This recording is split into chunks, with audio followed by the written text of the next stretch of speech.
সাকিবুল হাসান ও তার ব্যবসা প্রতিষ্ঠানের ব্যাংক হিসেবে যাবতীয় তথ্য তলব করে Bangladesh financial intelligence unit BFIU।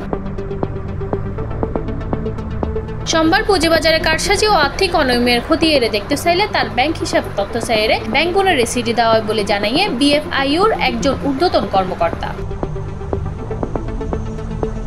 Paramount insurance company লিমিটেডের শেয়ার দরের কারসাজির ঘটনার গত 24 সেপ্টেম্বর সাকিবুল হাসানের 50 লক্ষ টাকার জরিমানা করে পুঁজিবাজার নিয়ন্ত্রক সংস্থা Bangladesh security and exchange commission. এরপর BFIUর ও তার ব্যাংক হিসাব তলব করলে BFIU তুন ফাডাইনা সিরিজ সাকিবুল হাসান ছাড়াও তার স্ত্রী উম্মে রহমান শিশিরেরও ব্যক্তিগত ও ব্যবসা প্রতিষ্ঠানের ব্যাংক হিসাব তথ্য চাওয়াইয়ে।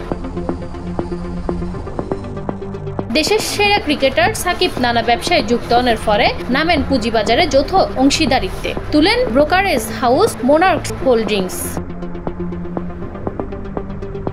আওয়ামী লীগের টিকেটের দ্বাদশ সংসদ নির্বাচনে তিনি সংসদ সদস্য নির্বাচিত হন। ছাত্র জনতার গণ অভ্যুত্থানে আওয়ামী লীগ সরকার পতনের পরে সাবেক প্রধানমন্ত্রী শেখ হাসিনা সহ সাবেক MP মন্ত্রী অক্কলের বিরুদ্ধে নানা মামলার এরকমই অজ্ঞ হত্যা মামলার আসামি সাকিবুল হাসান। C+ চট্টগ্রাম।